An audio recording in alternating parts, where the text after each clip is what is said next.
ہمارے تو انفرادی معاملات بھی بہت پست ہیں، ہمارے تو معاملات آپس کے غلط ہیں،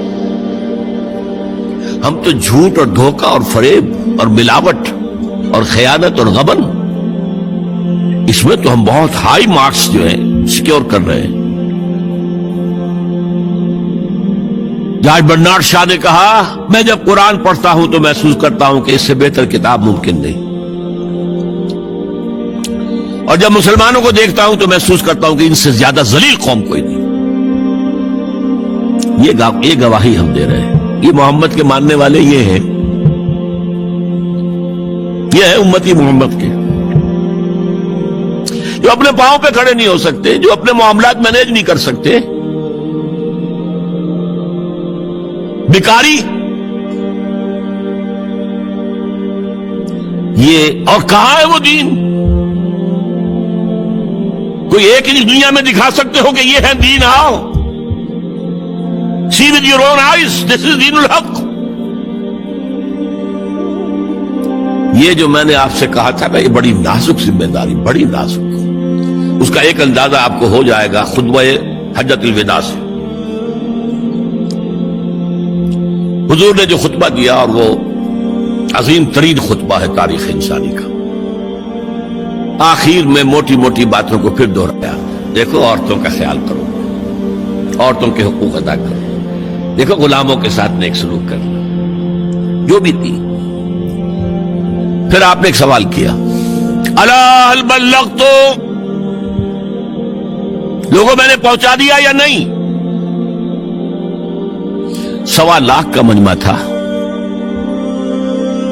آج سے 1400 برس قبل 1.25 لاکھ کا مجمع بہت بڑی بات تھی، بہت بڑی بات، جبکہ ابھی اسلام صرف جزیرہ نمائے عرب تک محدود تھا۔ آج بھی پہلے کبھی ہو جاتے تھے 28-30 لاکھ بھی، ان مینیجیبل ہو رہا تھا معاملہ۔ اب سعودی عرب کی حکومت نے کو مینیج کیا، پابندیاں لگائی تو 20 لاکھ، یہی ہے نا 1.25 لاکھ کا بن۔ اور اس کا نقشہ میں دکھا دوں، ایک ایک حرف آپ 3 مرتبہ کہہ رہے تھے۔ داہنی طرف رخ کر کے کہا، وہ سنا، پھر مکبر کھڑے ہوئے ہیں، اس نے سنا اور آگے پہنچایا، اس نے سنایا آگے پہنچایا۔ لاؤڈ سپیکر تو تھا نہیں، تو پبلک ایڈریس سسٹم تو نہیں تھا۔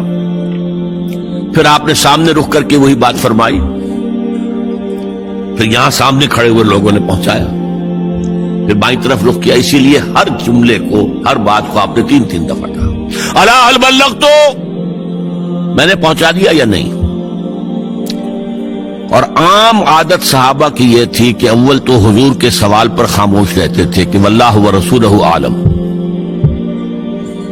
یا اگر جواب دیتے تھے تو فرط ادب سے بہت مختصر جواب۔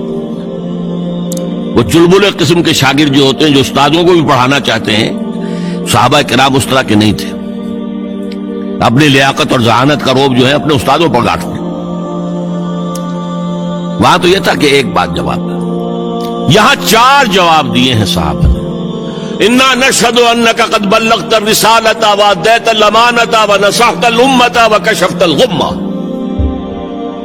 3 مرتبہ حضور نے کہا الا هل بلغت، اور 3 مرتبہ جواب آیا انا نشهد انك قد بلغت الرسالة واديت الامانة ونصحت الامة وكشفت الغمة۔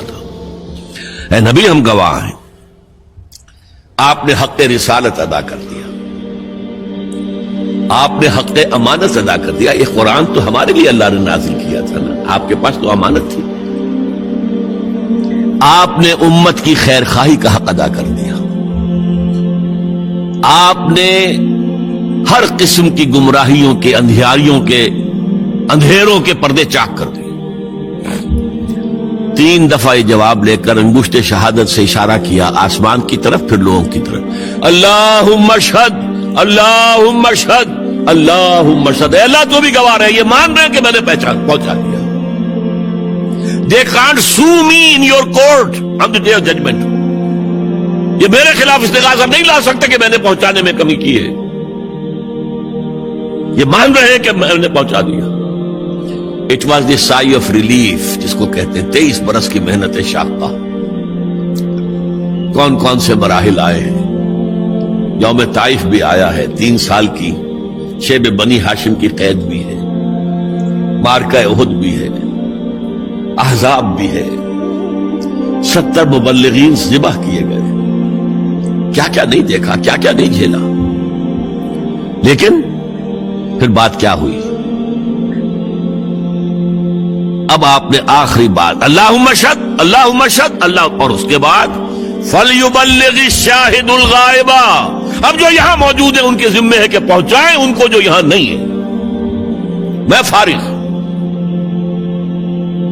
میرے کندھے سے بوجھ اتر گیا، تمہارے کندھوں پر آیا.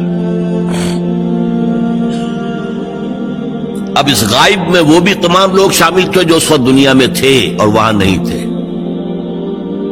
شاہد اور غائب کا لفظ آ گیا جہاں سے میں نے بات شروع کی تھی، شاہد اور غائب. شاہد موجود، فَلْيُبَلِّغِ الشَّاهِدُ الْغَائِبَ، اور غائب میں وہ بھی ہے جو قیامت تک آئیں گے. یہ ہے اس امت